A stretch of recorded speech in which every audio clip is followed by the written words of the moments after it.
வணக்கம். சற்று முன் கிடைக்கப்பெற்ற மிக மிக முக்கியமான செய்தி ஒன்று வெளியாகி உள்ளது. சட்டப்பேரவையில் பரபரப்பு. எடப்பாடி பழனிசாமி அவர்களை வெளியேற்றிய அவை காவலர்கள். என்ன நடந்தது? இன்று சட்டப்பேரவை கூட்டத்தொடர் தொடங்கிய போதே எடப்பாடி பழனிசாமி அவர்கள் அமளியில் ஈடுபட்டார். அதிமுகவின் எம்எல்ஏக்கள் மௌனமாக இருந்த போதிலும் எடப்பாடி பழனிசாமி மட்டும் எல்லோரும் தனது பக்கம் திரும்ப வேண்டும், மக்கள் நேரலையாக பார்ப்பதால் தாவேகாவின் அரசு சிறப்பாக செயல்படவில்லை என்பதை சுட்டிக்காட்டும் விதமாக அவர் எதிர்க்கட்சி தலைவர் போல் செயல்பட்டு பேசியுள்ளார்.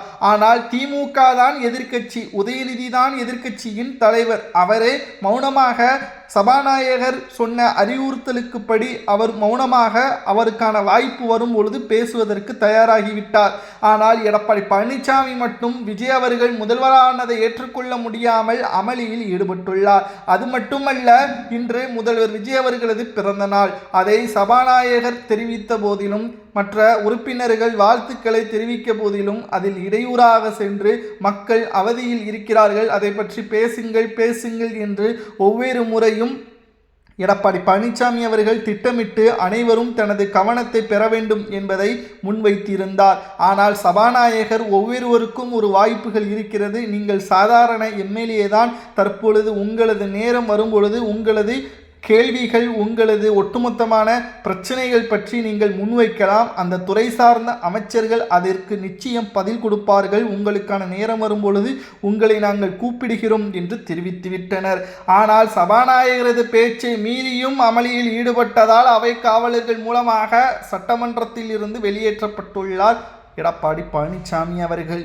நீங்கள் நல்லவராக இருந்தால் எதற்காக 11 தேர்தல்களில் தோல்வியை தழுவினீர்கள் என்ற கேள்வியை தற்பொழுது பொதுமக்களிடம் கேட்க ஆரம்பித்து விட்டார்கள். திமுகவே மௌனமாக இருக்கிறது. ஏனென்றால் நமக்கான நேரம் வரும்பொழுதுதான் அதற்கான கேள்விகளை நாம் கேட்க வேண்டும். ஆனால் எடப்பாடி பழனிசாமி அவர்களை 3வது இடத்திற்கு தள்ளப்பட்டதால் இனி வரக்கூடிய தேர்தல்களிலும் டெபாசிட்டை இழந்து விடுவோம் என்ற ஒரு அச்சத்தின் காரணமாக எப்படியாவது மீண்டும் முதலிடத்திற்கு வர வேண்டும் என்பதற்காக நேரலையில் தான் அதிகமான கேள்விகளை கேட்கிறேன் என்று பிரச்சாரத்தின் பொழுது அதை முன்வைப்பதற்காக எடப்பாடி பழனிசாமி அவர்கள் இவ்வாறு செயல்படுகிறாரா என்ற கேள்விகளும் முன்வைக்கப்பட்டு வருகிறது. ஒரு காலத்தில் சபாநாயகராக இருக்கக்கூடிய ஜெயஸ்ரீ பிரபாகரன் அவர்கள் அதிமுகவில் சாதாரண ஒரு எம்எல்ஏ தான். ஆனால் அன்றைக்கு சபாநாயகராக இருந்தவரை தற்பொழுது அவமானப்படுத்தி கட்சியிலிருந்து நீக்கியவர் இப்பொழுது சபாநாயகராக மாறியதால் எடப்பாடி பழனிசாமி அவர்களது மனதில் மிகப்பெரிய ஒரு காயமாக மாறிவிட்டது. இதனால் தான் தற்பொழுது சட்டப்பேரவையில் சபாநாயகருக்கான மரியாதையை வழங்காததும் எடப்பாடி மீது பல்வேறு விமர்சனங்களையும் முன்வைக்கப்பட்டு வருகிறது. எடப்பாடி சட்டப்பேரவையில் செய்தது சரியா தவறா என்பதை உங்களது கருத்துக்களை கமெண்ட் வாயிலாக கூறுங்கள்.